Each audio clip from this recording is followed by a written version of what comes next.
Hello all of you. मैं अभिषेक आप सभी का अपने YouTube channel diamond super study classes में स्वागत करता हूं। और मैं आप लोगों को क्लास नाइन्थ की इंग्लिश बुक से जो चैप्टर थे उनकी हिंदी बता रहा था। तो मेरा प्रो सेक्शन चल रहा था। मैंने आप लोगों को जो पहला चैप्टर था उसकी हिंदी आप लोगों को बता दी थी। तो आइए हम लोग देखते हैं हमारा दूसरा चैप्टर क्या है। ये मार्को पोलो है, दूसरे चैप्टर का नाम हमारा, जिसे नायर नजाबत अली जी ने लिखा हुआ है। और इसके अंदर क्या है हमारा देख लेते हैं कि कुछ अब से बहुत सालों पहले कठिन था। क्या यात्रा करना बहुत ही कठिन था और ख़तरनाक था। मतलब लोग यात्रा करने से बहुत डरते थे और पैदल चलना पड़ता था लोगों को। मतलब कोई साधन ऐसे नहीं थे जैसे अब आज की तुलना में बहुत ज़्यादा व्यवस्थाएं हो गई हैं, लेकिन तब ऐसा ऐसा कोई सिस्टम नहीं था। इसीलिए आइए हम लोग देखते हैं कि इसमें क्या बताया गया हम लोगों को। It is difficult to imagine how hard and dangerous it was to travel from one country to another 6 or 700 years ago।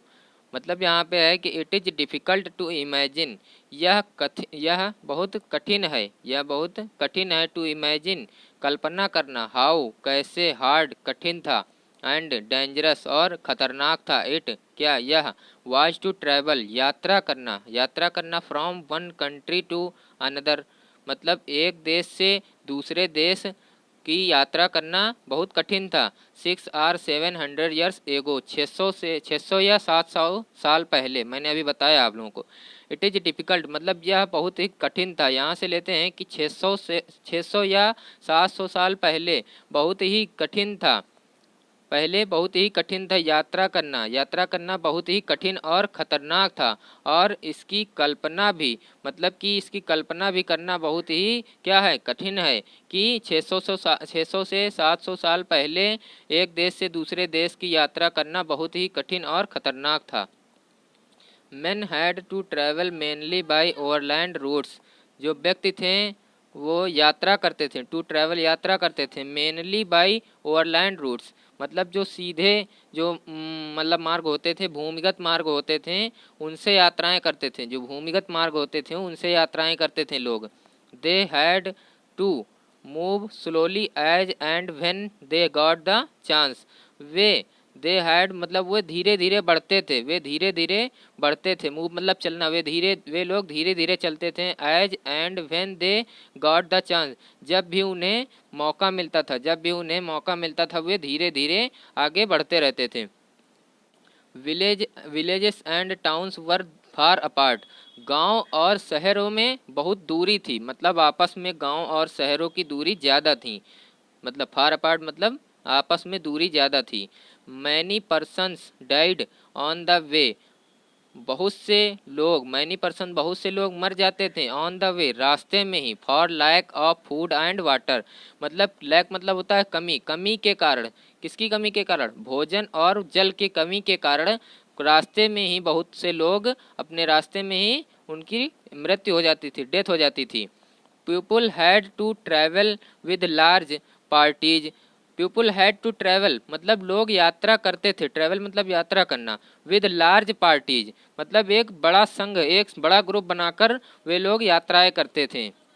एक बड़ा समूह बनाकर यात्रा करते थे, एक पार्टी बना लेते थे वे लोग, तब यात्रा करते थे। Are caravans as they were called, या फिर जो बनाते थे संघ, जो पार्टी बनाते थे उसे कैरावान्स कहा जाता था। मतलब कैरावान्स होता है कि अगर जैसे कहीं पर लोग चलते हैं तो अपना वो एक कैरावान्स बनाते हैं, उसी पर वहीं पर वो लोग कुछ टाइम रुकते हैं, उसके बाद वो फिर आगे बढ़ जाते हैं, तो उसे कैरावान्स कहा जाता है।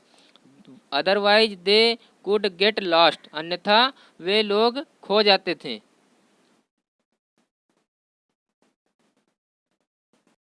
देखिए यहाँ फिर से देख लीजिए कि ये जो पीपल थे वो लोग काफिला बनाकर यात्राएं करते थे, अन्यथा वे लोग खो जाते थे। मतलब अगर अकेले या दो लोग तीन लोग इधर उधर चलते थे तो वे लोग अपनी यात्रा पूरी नहीं कर पाते थे, पता नहीं वो कहाँ खो जाते थे। आगे देखते हैं, bands of robbers knew these routes too. जो बैंड्स ऑफ रॉबर्स मतलब लुटेरे लोग होते थे, न्यू जानते थे, दीज रूट्स टू उनके भी रास्ते, मतलब वो लोग जिस रास्ते से यात्रा करते थे, वे लोग भी, लुटेरे लोग भी उनकी यात्राएं, उनकी जो रास्ता, उनके रास्ते थे वे जानते थे।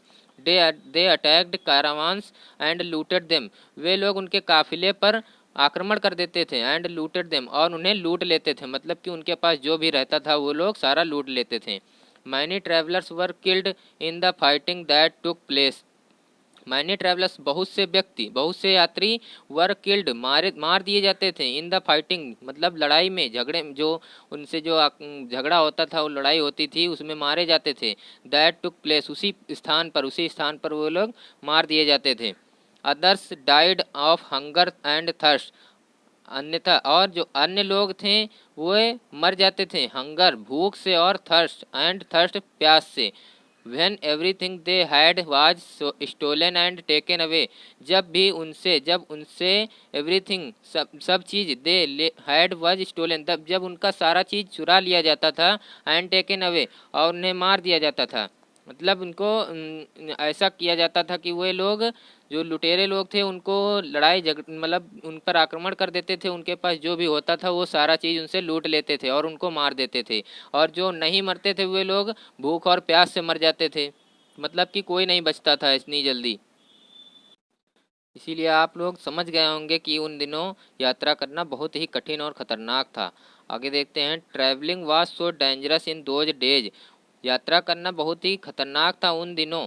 दैट हार्डली एनीवन, मतलब कि प्रत्येक कोई के लिए बहुत ही कठिन था। Who went a large journey was sure of getting back home alive, जो भी यात्रा पर, लंबी यात्रा पर जाते थे, जो लोग जाते थे अपनी लंबी यात्रा पर, उन्हें निश्चय नहीं होता था, उन्हें निश्चित मतलब वो लोग पक्का करके नहीं जाते थे कि वे लोग क्या होंगे, गेटिंग बैक होम एलिव, कि वे लोग जीवित वापस घर आ जाएंगे। उन लोगों को श्योर नहीं होता था, मतलब कि वो लोग सोचते थे हम हो सकता है वापस आए ही ना।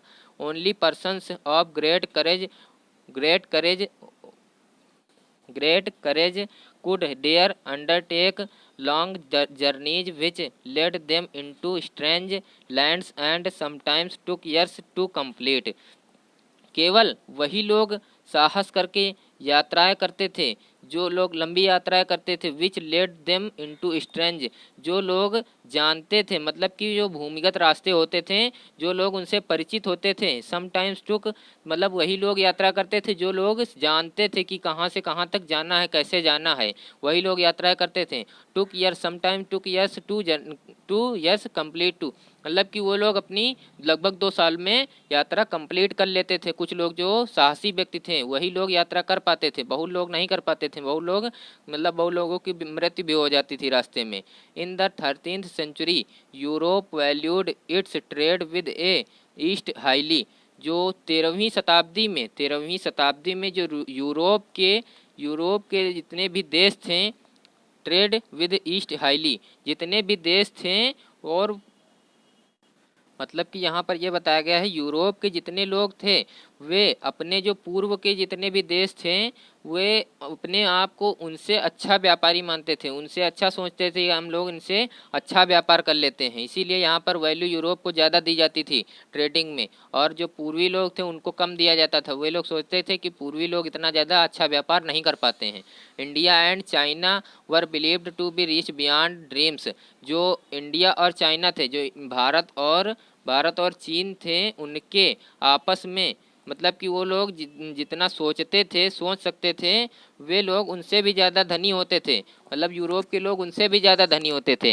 यही बात कही गई है कि इंडिया और चाइना के लोग जितना भी विश्वास कर सकते थे, जितना सोच सकते थे, वे लोग यूरोप के लोग उनसे भी ज़्यादा क्या होते थे, धनी होते थे, उनसे भी बहुत ज़्यादा धनी देश होते थे।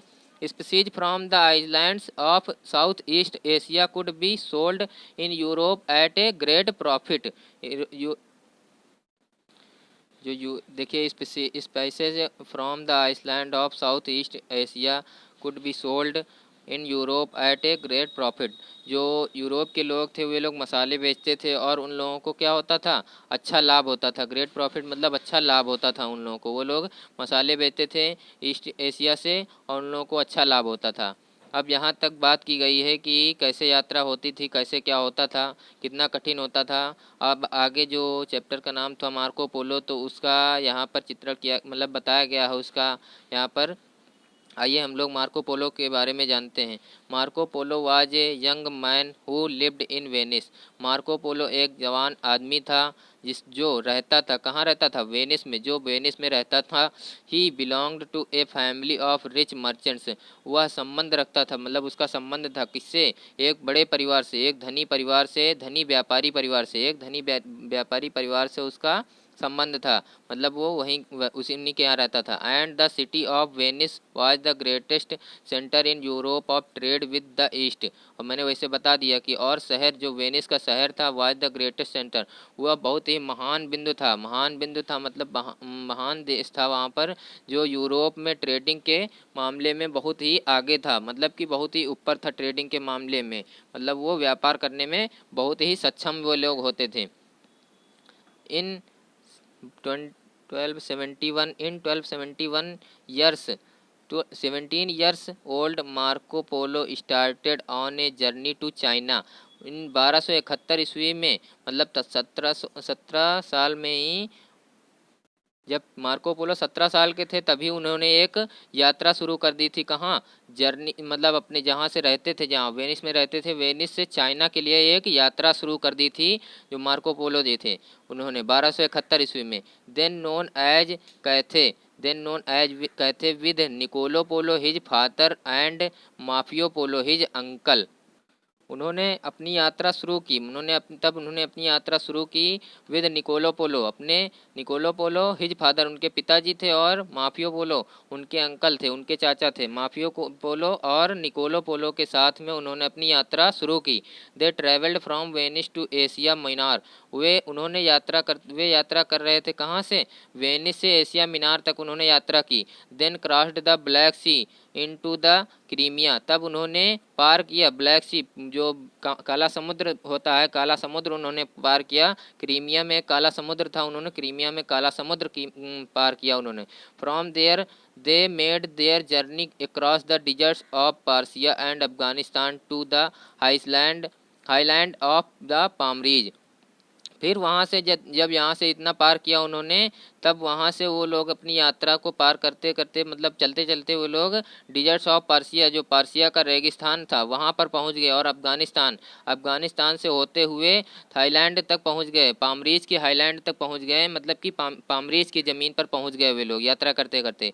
Then they crossed the great Gobi desert and reached Peking, तब उन्होंने पार किया, क्या पार किया, ग्रेट गोबी डिजर्ट, एक ग्रेट गोबी रेगिस्तान था, उन्होंने वो पार किया और वे पहुंच गए पेकिंग पहुंच गए। द जर्नी टुक 4 ईयर्स, जो यात्रा थी उनकी 4 ईयर्स की थी, उनकी यात्रा 4 साल में हुई थी, इतनी यात्रा उनकी 4 साल में हुई थी।